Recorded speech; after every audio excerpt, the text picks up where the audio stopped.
A ver, yo creo que el problema de transparencia que tenemos en España, o sea, viene de muchas vertientes.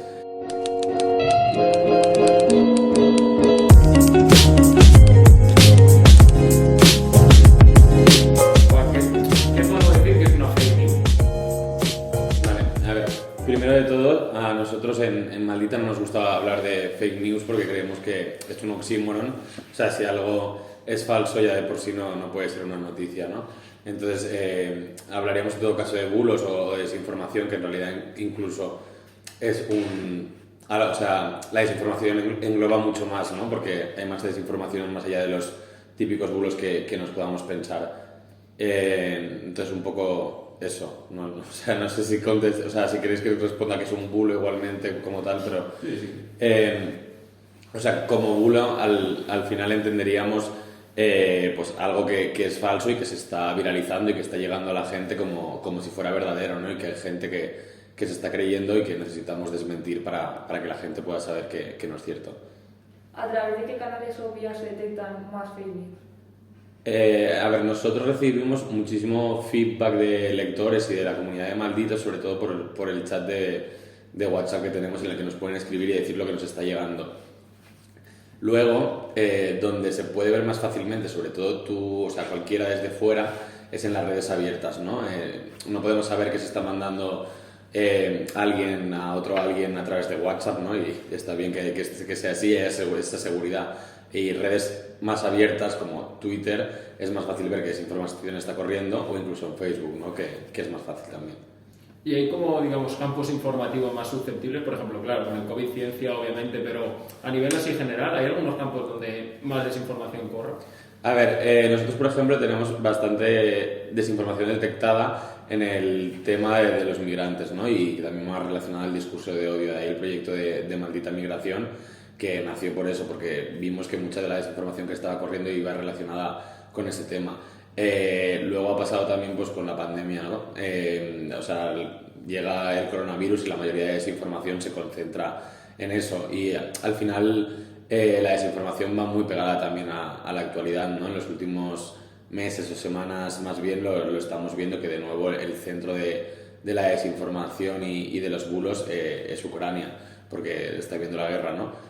Entonces al final va relacionado con la actualidad y sí que hay temáticas que subyacen y se quedan ahí detrás, pues como por ejemplo eso, ¿no?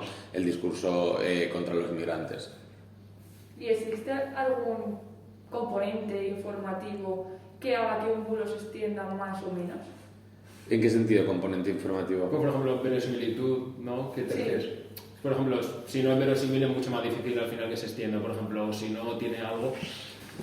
A ver, yo creo, y aquí ya te estoy dando una opinión personal, que es más fácil que se extienda cuando apela a los sentimientos personales del receptor. La verosimilitud puede ayudar, sí, claro, o sea, sí, estos que nosotros nos pensamos que son mucho más difíciles de creer, a lo mejor hay menos gente que se los cree, pero también no nos podemos olvidar que hay gente que se los cree, ¿no? Que hay que bajarse un poco a veces del estrado, eso de pensar como élite, o sea, no todo el mundo es Twitter, no todo el mundo lee diariamente los medios de comunicación y algo que a nosotros nos pueda parecer que es un bulo que no se va a creer nadie, no tiene por qué, y luego nos llega y hay gente que nos pregunta. Entonces yo te diría más bien lo primero. Luego también, sí, a ver, es que en esto ya concreto o sea, no soy experto, hay un montón de estudios que serán más útiles y demás, pero lo que dicen una manera de los estudios es que también es mucho más fácil que nos lo creamos cuando va de nuestra cuerda política, ¿no? Cuando reafirman nuestro pensamiento y nuestras ideas, pero claro, al final ahí depende las de cada cual. Y en el periodismo de datos me ha centrado cómo se traducen al final tantos datos en una información que sea digerible para la población, que no resulte pues un grueso que al final no se puede. Ahí es súper importante utilizar los datos como una fuente periodística más, ¿no? O sea, no estamos haciendo un informe, no estamos escribiendo un informe lleno de gráficos y lleno de datos y ya como si fuera el informe de cualquier institución sobre cualquier tema. Entonces tú ahí como periodista tienes que usar los datos como una fuente, igual que puedes entrevistar a una persona para que te cuente su historia y luego contársela tú a tus lectores, pues lo mismo, entrevistas una base de datos, buscas dónde está la historia en esa base de datos y luego lo trasladas a la historia y lo que decíais, no llenarlo de datos incluso necesitas relato, ¿no? Y muchas veces necesitas personajes, o sea, personas humanas, ¿no? Porque al final los datos están muy bien y además los datos son los que realmente nos permiten ver que algo está sucediendo y que esa tendencia es así y que esa historia está ahí, pero luego hay que ir a buscar las historias personales. ¿Y crees que hay un problema de sobreinformación? A nivel global, no lo sé. O sea, sí que es cierto que hoy en día tenemos acceso mucho más rápido, mucho más inmediato a muchas más fuentes de información posibles, pero tampoco tiene por qué ser malo, no lo sé, no soy experto en el tema. ¿Eso hace que la desinformación se viralice más rápido o se genere o se distribuya en mayor cantidad? Sí, pero también la información, ¿no? Es que al final tiene como su parte buena y su parte mala, o sea... que estamos en una situación de guerra que evidentemente es una desgracia, pero ¿en cuántas guerras anteriores tenías acceso, si querías, a fuentes de los países en el conflicto, ¿no? Que hay desinformación sobre esa guerra corriendo por redes sociales y que hay gente que se la está creyendo y gente que la está distribuyendo, sí, pero también tenemos acceso pues, a las imágenes satelitales que ha sacado el New York Times desmintiendo al Kremlin, ¿no? O sea, este nuevo contexto en el que estamos viviendo tiene sus peligros, pero también tiene sus fortalezas y esos puntos positivos que tenemos que explotar entre todos. Bueno, sí, ¿qué papel juegan los medios de comunicación grandes, ¿no? Claro. Más tradicionales en el fenómeno de la desinformación? A ver, me concretáis un poco más, o sea... Sí. Porque, por ejemplo, a ver, Antena 3, por ejemplo, emitió unas imágenes que eran falsas al final. Obviamente ellos creemos que no querían emitir unas imágenes falsas, simplemente colaron una información y la difundieron. Vale. ¿Qué papel juegan a la hora de, pues, deberían, por ejemplo, revisar cómo deberían actuar esos grandes medios? Porque al final son los medios principales de información de la sociedad, podríamos decir. O sea, yo creo que los grandes medios, cuando pasa algo tipo esto, ¿no? Que emiten o publican una desinformación o un bulo, o sea, normalmente y la mayor parte de las veces pues puede ser por las prisas o por, sí, alguna vez puede haber una mala praxis más concreta y demás, pero que no es con esa mala intención que tenemos pensada de los grandes medios quieren desinformar y nos quieren engañar, ¿no? O sea, al final creo que los periodistas de la mayoría de medios, o sea, que somos compañeros que sabemos cómo hacemos el trabajo y una cosa es tú estar verificando y revisando una información y otra cosa es que tengas al jefe detrás diciéndote que tienes que cerrar esa pieza para publicar porque llega el informativo o que tienes que cerrar la edición en papel del periódico y que tiene que salir, ¿no? Y que todos nos podemos equivocar, es que al final nosotros también nos equivocamos. De hecho, Maldita pues tiene su propia política de rectificación y corrección que es pública y se explica cuando nos equivocamos cómo corregimos y se anuncia. Lo que creo que es importante que los medios,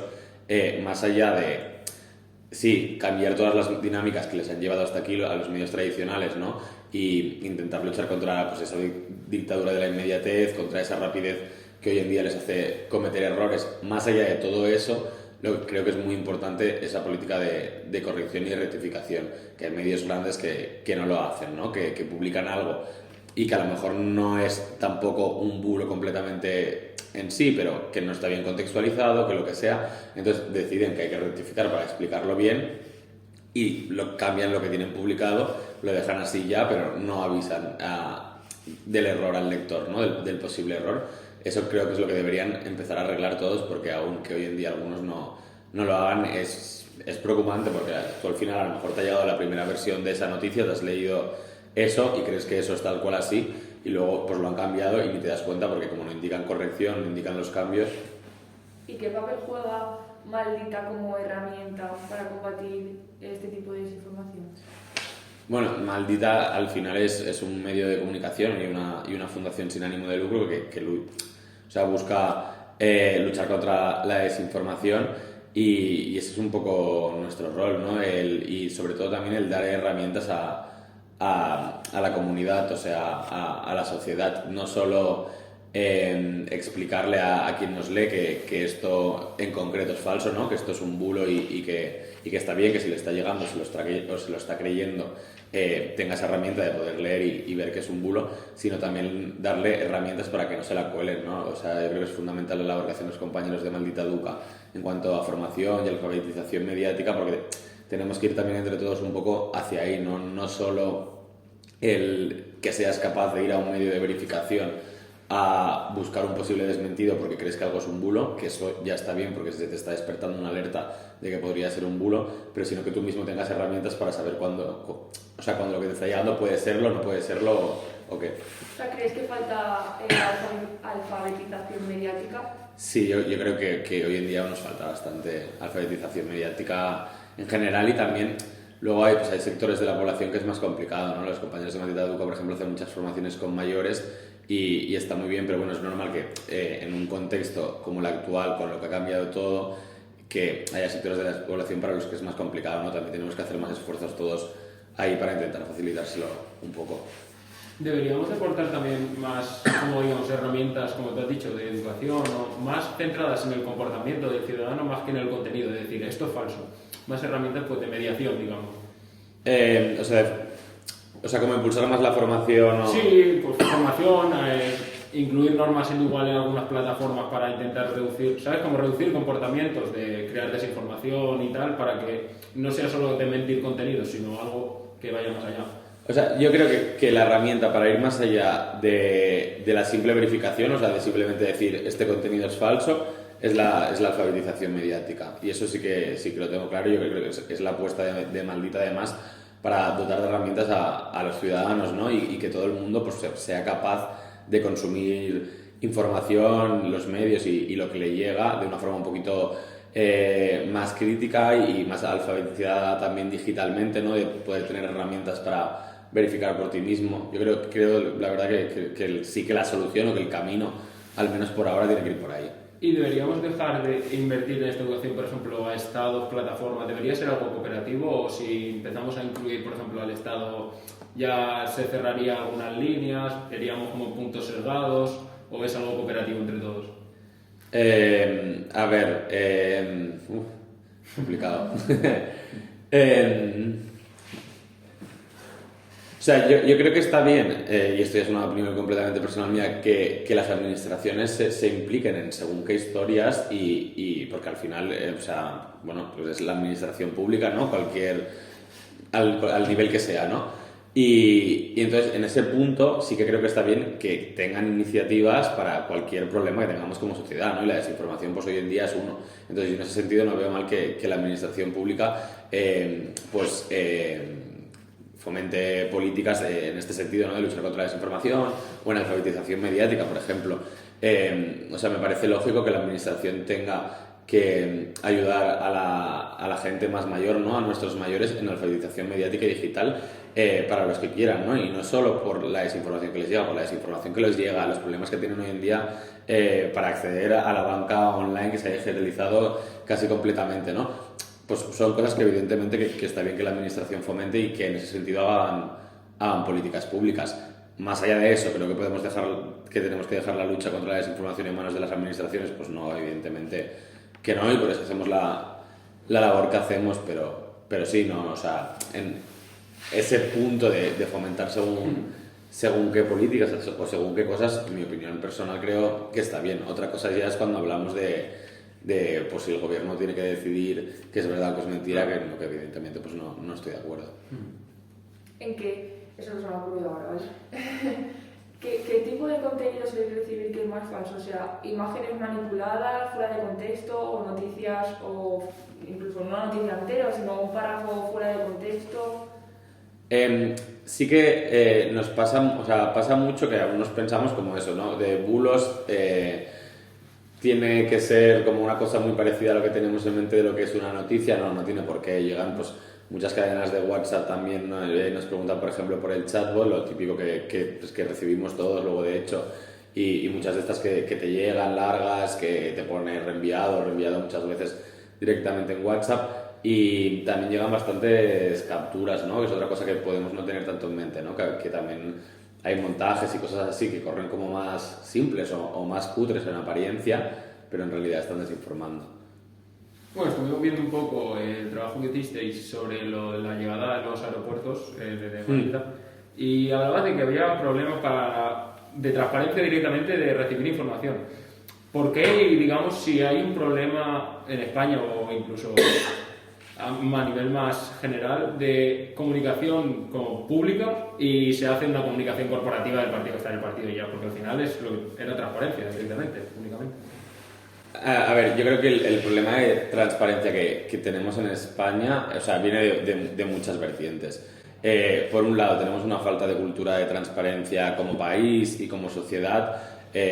Las sociedades anglosajonas o las sociedades nórdicas, la mayoría de esos países llevan como muchos más años de historia de leyes de transparencia y de según qué medidas que han calado en la sociedad.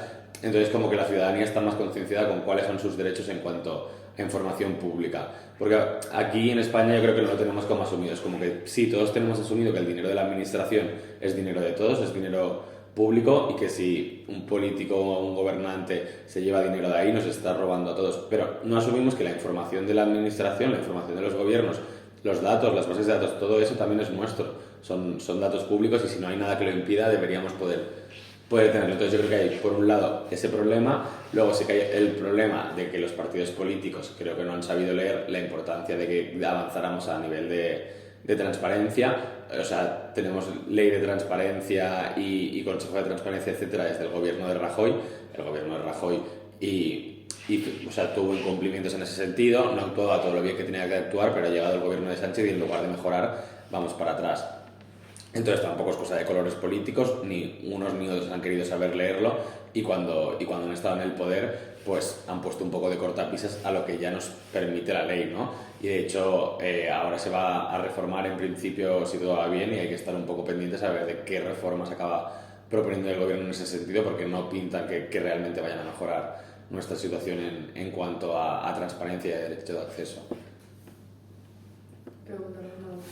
Sí, bueno, aquí teníamos una de que si hay capacidad material y tecnológica para presentar información y combatir la desinformación en el sentido de plataformas o medios, lo que te has dicho, para gente igual más mayor y tal, o nos quedamos cortos.